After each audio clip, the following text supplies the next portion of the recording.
So EasySMX dropped the D10. It's got 1000Hz polling, mechanical switches, and yes, a charging dock that actually makes sense. Sounds like overkill for a $40 controller, right? We're testing it on PC and Android to see if it's just hype, or if this could generally be your daily driver. Let's unbox it.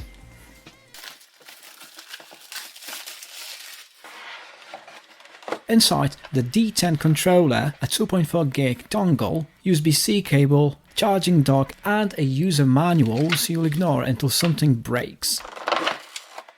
The D10 feels great in hand, very Xbox-like in shape, which means it just works. Buttons, though the D-pad mechanism feels a little budget conscious. The sticks are TMR, think Hall effect, but more efficient, and that's a huge win at this price. You've also got hair trigger locks, tactile shoulder buttons and 2 rear paddles for custom inputs. And the bottom, charging prongs for drop and go charging. No more cable acrobatics. Aesthetically, it's great. Where the D05 looked like it was built by engineers who hate fun, the D10 adds style. Grippy texture, RGB lighting and bold color choices. Even the transparent grips show off the dual vibration motors doing their thing.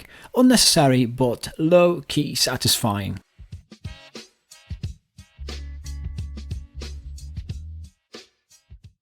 Turbo mode is solid. Manual and auto versions. Hold M and button for manual turbo, tap again for auto. Third press cancels. Simple, effective. RGB lighting is actually functional. Tap M and R3 to toggle between dynamic, breathing, static or off. You can even adjust brightness and color, plus the dock syncs with the controller's lighting or stays dark if you're not about that gamer glow. The rear M1, M2 paddles are reprogrammable and you can customize vibration strength and stick dead zones too. Especially helpful if you're paranoid about drift. The D10 speaks fluent multi-platform.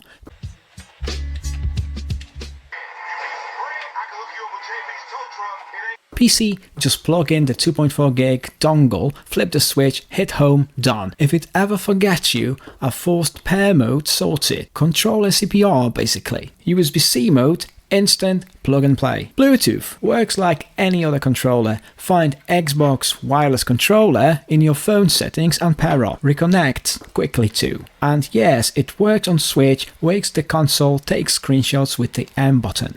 So how does it actually play? Sticks are solid, not snapback, low circle error, good tension. But they do have a subtle tremor. Not a deal breaker, but it's there.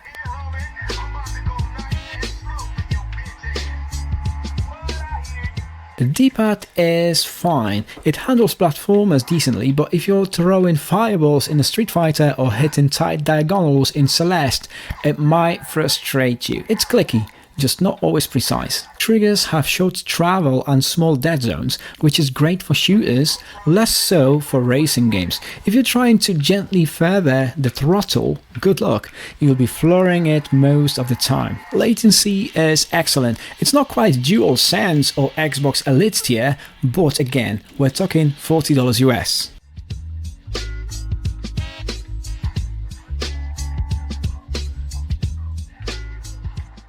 The battery is solid, around 8 to 10 hours depending on RGB and vibration intensity. The real win is the dock. Just drop it in and it charges through those pins at the bottom. No fumbling with cables, no looking for USB ports behind your PC and the dock. The dock even lights up to show charging status and syncs with the controller's RGB, or turns off completely if you prefer a clean setup. Now let's break it down. The good stuff. This thing works with basically everything. PC, Switch, Android, iOS. You've got 2.4 GHz wireless, Bluetooth or good old cable route, so you're never stuck. RGB lighting, fully customizable. The programmable back buttons are perfect for combos or spam macros. Turbo and vibration controls, yeah. Ergonomics feels like an Xbox controller with a style upgrade. Transparent grips showing off the spinning vibration motors, completely unnecessary and absolutely awesome. Adds character and is kind of hypnotic once you notice it. Oh, and the magnetic charging dock, still a game changer. Now, they're not so good. Tall sticks might not be for everyone. They offer precision but can feel awkward at first. The D-pad occasionally misfires, especially diagonals. The triggers are a bit short for racing game purists. And the whole software situation. Basically, no software, just a manual and vibes. Switch users also miss out on Amiibo support and HD Rumble. So, is the EasySMX D10 worth it?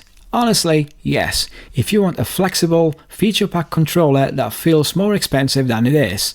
It gets so much right: solid multi-platform support, a sleek design, great feel, and a feature set you usually only find way up the price ladder. Sure, the D-pad has quirks, and there's no companion app, but you're getting tactile buttons, programmable extras, a functional dock, and yes, those visible spinning motors that make it feel just a bit more alive on your desk. If you're not hunting for perfection but want personality and value, this might just be your next pick. And if that sounds like your vibe, hit subscribe and I'll see you in the next one.